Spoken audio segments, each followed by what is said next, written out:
Good morning guys. Ito na naman.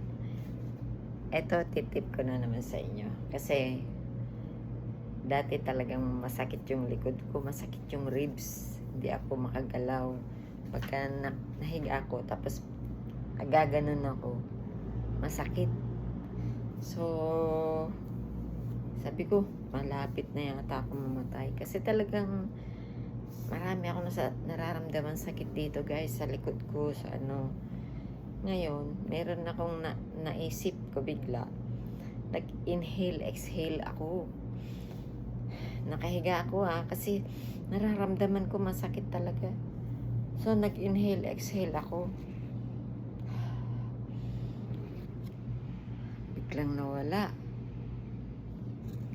So, yun ang tip ko guys. Maganda rin yung inhale, exhale. Tapos ngayon, eto si Haring Araw.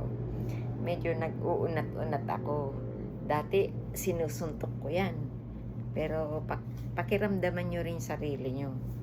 Exercise lang, slowly lang. Yan. Para yung mga, sa likod, yan. Yan. Ganon-ganon nyo lang. Tapos yung neck nyo din.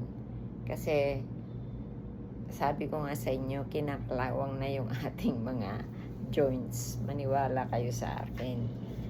O, tapos, kainin nyo yung right food. Huwag kayong kumain ng bawal.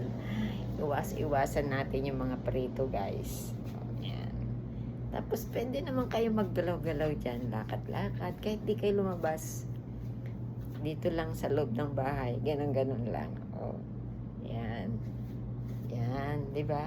Kasi hindi natin maiwasan mga laylay na talaga yung ating mga balat. Di na natin yun mapipigilan kasi andun, papunta na tayo doon sa old age talaga. Last part of our life. So, para medyo tumagal tayo dito sa mundo, galaw-galaw, galaw-galaw, okay? Yan. Yun ang tip ko sa inyo. Inhale, exhale. Maganda yan sa baga natin. Maniwala kayo sa akin kasi ginawa ko. Effective. Nawala yung sakit sa likod ko. Nawala. Totoo yan. Parang kulang na ng air yung ating baga. So, dapat mag-inhale, exhale tayo. Ito, pagigising ko lang.